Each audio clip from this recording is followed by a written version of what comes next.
You really do get the feeling that if Ryan Blaney had no bad luck, he'd have no luck at all. Things are not really falling in place for him right now in the NASCAR Cup Series. He's very much bemoaned his lack of good luck after being involved in another wreck, this time in Atlanta last weekend. Indeed, the Team Penske driver was eliminated early on in the Quaker State 400 following a multi-car incident that was triggered by Christopher Bell, another guy who is not doing particularly well at the moment. Blaney qualified on the second row in third position for the start of this race, and he was running in 15th position before the huge multi-car pileup took out a bunch of drivers, including Blaney. Bell lost control of his Toyota Camry and slid down the banking, clipping Austin Dillon's number 3 Chevrolet, and Dillon had no time to react and slammed into the rear of Ryan Blaney. That spun Blaney up into the wall nose first and ended his day. Very much an innocent victim. There were plenty of those in both the wreck in that and also the wreck in stage 2 as well. Very much a race of attrition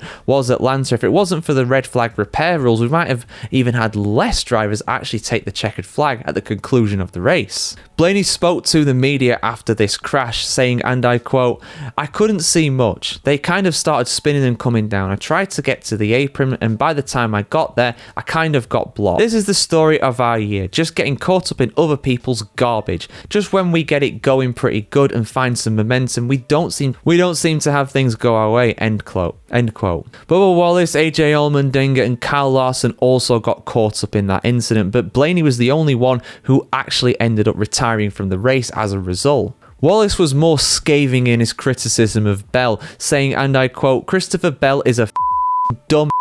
That's what he gets." Bubba Wallace is always not mincing his words when it comes to his remarks on the radio. But once Blaney calmed down, he took to X and posted his support for the team despite the disappointing result.